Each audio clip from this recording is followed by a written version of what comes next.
Hello guys, आप लोगों का स्वागत है आपके अपने यूट्यूब चैनल टॉपर्स इन पर। तो डेली की तरह हम लोग आज भी मॉर्निंग अपडेट लेकर आए हैं। जितनी भी इंपॉर्टेंट अपडेट आज के न्यूज़पेपर में आई है वो सारी अपडेट हम लोग देखने वाले हैं। लेकिन वीडियो स्टार्ट करने से पहले बस इतनी सी रिक्वेस्ट है कि जो भी साथी चैनल पर नए हैं या पुराने व्यूअर्स हैं और अभी तक सब्सक्राइब नहीं किए चैनल को, तो प्लीज़ जल्दी से चैनल को सब्सक्राइब कर लें और बेल आइकन को भी जरूर दबा दें ताकि आप सभी लोगों को सारी अपडेट बिल्कुल सही तरीके से मिल सके। तो चलिए स्टार्ट करते हैं आज की वीडियो को।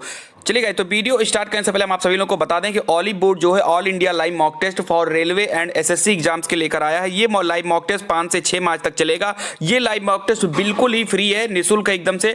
एसएससी सीजीएल टायर 1 और आरआरबी एनटीपीसी जो है सीबीटी 2 के छात्र इस मॉक टेस्ट को दे सकते हैं। आप लोग इस मॉक टेस्ट को दीजिए। इसमें 20,000 से ज्यादा छात्र इस मॉक टेस्ट को देंगे। आप लोगों को आपकी रैंक पता लगेगी, आपकी परफॉर्मेंस पता लगेगी, आपकी ताकत और आपकी कमजोरी इस टेस्ट से सब कुछ पता लगेगी। तो आप लोगों को डिस्क्रिप्शन बॉक्स में लिंक दे दिया गया है। आप डिस्क्रिप्शन बॉक्स में दी गई लिंक को क्लिक करेंगे, कुछ इस प्रकार का इंटरफेस ओपन होगा जिसमें आपको अपनी ईमेल आईडी डालकर रजिस्टर कर लेना है। उसके बाद अगर आपको टेस्ट लेना ऑल इंडिया जो है लाइव मॉक टेस्ट, तो आप यहां पर देख सकते हो, यहां पर ज्वाइन का ऑप्शन आ जाएगा। आप ज्वाइन को क्लिक करके आप जो है इस टेस्ट को दे सकते हैं।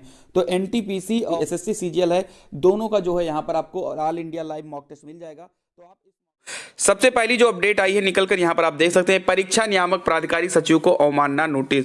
ये जो मामला है वो है 69,000 भर्ती को लेकर के। इसमें लिखा है कि इलाहाबाद हाईकोर्ट ने 69,000 सहायक अध्यापक भर्ती को लेकर दाखिल अवमानना मामले में परीक्षा नियामक प्राधिकारी सचिव अनिल भूषण चतुर्वेदी को नोटिस जारी करते हुए उन्हें तलब किया है। न्यायालय ने सचिव से स्पष्ट करने को कहा कि क्यों न उनके खिलाफ अवमानना की कार्यवाही की जाए। यह आदेश न्यायमूर्ति सरल श्रीवास्तव ने विकास भार्गव की अवमानना याचिका पर सुनवाई करते हुए दिया है।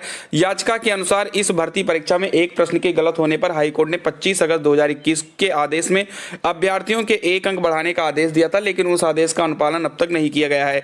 न्यायालय ने 25 मई को परीक्षा नियामक प्राधिकारी सचिव को उपस्थित होकर स्पष्टीकरण देने का निर्देश दिया है। कोर्ट ने यह भी कहा है कि आदेश का अनुपालन हो जाने पर उन्हें अदालत के समक्ष उपस्थित होने की आवश्यकता नहीं होगी, केवल हलफनामा दाखिल करना होगा। तो यहाँ पर सारी चीजें बता दी गई कि 25 मई को परीक्षा नियामक प्राधिकारी सचिव को उपस्थित होना है और अपना स्पष्टीकरण देना है। ठीक है, और कोर्ट ने यह भी कह दिया कि अगर आदेश का अनुपालन हो जाता है तो उन्हें उपस्थित होने की कोई भी आवश्यकता नहीं है। ठीक है, ये चीज आप देख सकते हैं। तो ये है मामला 69,000 शिक्षक भर्ती को लेकर के, जिसमें एक प्रश्न के गलत होने पर हाई कोर्ट ने कुछ छात्रों को राहत दी थी, लेकिन अभी तक जो पीएनपी है उसकी तरफ से कोई कार्रवाई नहीं की गई है। इसको लेकर के अवमानना नोटिस जो है जारी करने की बात यहां पर की गई है। चलिए वहीं पर हम बात करते हैं बीएड सेमेस्टर परीक्षा को लेकर के। लखनऊ यूनिवर्सिटी से एक बड़ी खबर आई है कि बीएड सेमेस्टर की परीक्षा शुरू। लखनऊ विश्वविद्यालय में बीएड तृतीय सेमेस्टर की परीक्षाएं शनिवार से शुरू हो गई हैं। इसके साथ ही अन्य पाठ्यक्रमों के विषय के विषम सेमेस्टर की परीक्षाएं पूर्व से संचालित हो रही हैं। शनिवार को 2 पालियों में परीक्षाएं शांतिपूर्ण रूप से संचालित हुई। बीएड तृतीय सेमेस्टर की परीक्षा में 5291 छात्र छात्राओं सहित अन्य पाठ्यक्रमों की परीक्षा में 23,891 छात्र छात्राएं पंजीकृत थे, जिसमें 345 छात्र परीक्षा में नहीं शामिल हुए। बीएड की परीक्षा के अंतर्गत पहले दिन छात्र छात्राओं ने सुबह 9 से 12 बजे की पाली में measurement and evolution in education विषय का प्रश्न पत्र हल किया। बीएड तीसरे सेमेस्टर की परीक्षा 3 दिन में पूरी हो जाएगी। 9 और 11 मार्च को बीएड के अन्य बचे हुए विषयों की जो है परीक्षा होगी। वहीं पर हम बात करते हैं आरआरबी एनटीपीसी और ग्रुप डी को लेकर के। एक बड़ी अपडेट निकल कर आई है आज के न्यूज़पेपर में कि रेलवे भर्ती परीक्षा की चिंताओं का समाधान जल्द। रेल मंत्री अश्विनी वैष्णव ने कहा, उम्मीदवारों के उठाए मुद्दों पर गौर कर रही उच्चाधिकारी समिति। नई दिल्ली से अपडेट आई है।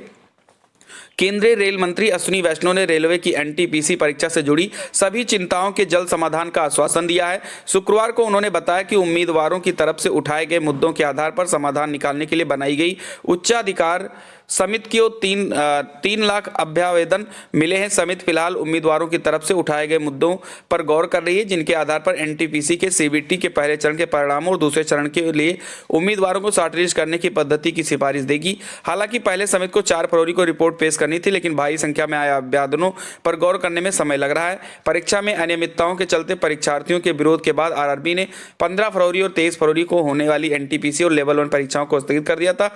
उम्मीदवारों के आरोपों की जांच के लिए बनी समिति में दीपक पीटर, राजीव गांधी, आदित्य कुमार, जगदीश अलगर और मुकेश गुप्ता शामिल हैं। शुक्रवार को वैष्णव ने ट्वीट कर बताया कि समिति के विश्लेषण के आधार पर आरआरबी की तरफ से कुछ ही दिनों में समाधान की सूची दी जाएगी। ठीक है, ये चीज आप देख सकते हैं। और करीब 1 करोड़ 25 लाख उम्मीदवारों ने परीक्षा के लिए आवेदन किया था, जिसके आधार पर लेवल 2 से 6 तक के 35,000 से अधिक पदों को भरा जाना है। परीक्षा को लेकर पिछले महीने लाखों उम्मीदवार सड़कों पर उतर आए थे। तो आप ये देख सकते हैं, और भेदभाव को लेकर आरोप निकला था, लेकिन अश्विनी वैष्णव जी ने बताया है कि जो है अभ्यावेदन जो वगैरह मिल चुका है, और जो भी चिंताएं हैं रेलवे को लेकर के वो जल्द ही शॉर्टलिस्ट कर दी जाएंगी और जल्द ही देखने को मिल जाएगा ग्रुप डी परीक्षा का डेट और आरआरबी एनटीपीसी सीबीटी 2 की परीक्षा की डेट। साथ ही साथ 20 गुना छात्र जो आरआरबी एनटीपीसी में बुलाए जाने हैं उसको लेकर भी कुछ ना कुछ अच्छी चीजें यहां पर देखने को मिल सकती हैं। चलिए वहीं पर हम बात करते हैं टीजीटी पीजीटी भर्ती को लेकर के। तो यहां पर लिखा है कि टीजीटी पीजीटी चयनितों का समायोजन नई सरकार में। प्रशिक्षित स्नातक शिक्षक टीजीटी और प्रवक्ता संवर्ग पीजीटी 2021 की भर्ती अब तक पूरी नहीं हो सकी है। उत्तर प्रदेश माध्यमिक शिक्षा सेवा चयन बोर्ड ने सुप्रीम कोर्ट के दबाव में तय समय 31 अक्टूबर 2021 तक यह भर्ती प्रक्रिया पूरी तो कराई, लेकिन सब कार्यभार अब तक ग्रहण नहीं कर सके हैं। गलत विद्यालय आवंटन हो जाने से भटक रहे करीब 800 शिक्षकों को 4 माह बाद भी विद्यालय आवंटन नहीं किया जा सका है। अब चयन बोर्ड नई सरकार में विद्यालय आवंटन की तैयारी में है। अशासकीय सहायता प्राप्त माध्यमिक विद्यालयों के लिए यह भर्ती कराई गई। चयनित अभ्यर्थियों को माध्यमिक शिक्षा सेवा चयन बोर्ड ने अध्याचित पद के अनुरूप विद्यालय आवंटित किया। चयनित शिक्षक विद्यालय पहुंचे तो वहां उनके लिए पद न होने की जानकारी से हैरान रह गए। वहां या तो स्थानांतरण से पद भर लिए गए थे या फिर अल्पसंख्यक या किसी अन्य वर्ग के लिए आरक्षित थे। ऐसे में अभ्यर्थियों के प्रत्यावर्तन देने के बाद भी चयन बोर्ड ने संबंधित जिला विद्यालय निरीक्षकों से रिपोर्ट मांगी है। इसी के साथ प्रदेश के एडेड माध्यमिक विद्यालयों में रिक्त पदों का विवरण जुटाने के लिए अध्याचन मांगा गया है। तो कुल मिलाकर जो इसका निचोड़ है इस न्यूज का यही है कि टीजीटी पीजीटी के छात्र का जो समायोजन अभी बचा हुआ वो समायोजन 10 मार्च के बाद में, यानी नई सरकार आ रही है, किसी की भी सरकार आए, बीजेपी किया है, सपा किया है, बसपा किया है, किसी भी की सरकार आए, लेकिन 10 मार्च के बाद में ही इस पर अब काम होगा। क्योंकि ये छात्र सेलेक्ट हुए 2021 में, लेकिन जब ये कॉलेज में गए वहां पर ज्वाइन करने के लिए तो वहां पर पता लगा कि वहां पर कोई जगह ही नहीं खाली है। ऐसे में छात्र वापस आ गए, लेकिन अब इन छात्रों का जो समायोजन है वो नई सरकार में किया जाएगा। वहीं पर हम बात करते हैं पीसीएस 2021 की मुख्य परीक्षा 23 से पूरा का पूरा कार्यक्रम इसका जारी कर दिया गया है। पीसीएस के 678 पदों पर होनी है भर्ती। 3 जनपदों में आयोजित की जाएगी परीक्षा। पीसीएस 2021 की मुख्य परीक्षा 23 से 27 मार्च तक आयोजित की जाएगी। उत्तर प्रदेश लोक सेवा आयोग ने शनिवार को परीक्षा का कार्यक्रम जारी कर दिया है। परीक्षा 2 पालियों में सुबह 9:30 से अपराह्न 12:30 बजे और अपराह्न 2 से शाम 5 बजे तक होगी। परीक्षा प्रदेश के 3 जनपदों प्रयागराज, लखनऊ और गाजियाबाद में आयोजित की जाएगी।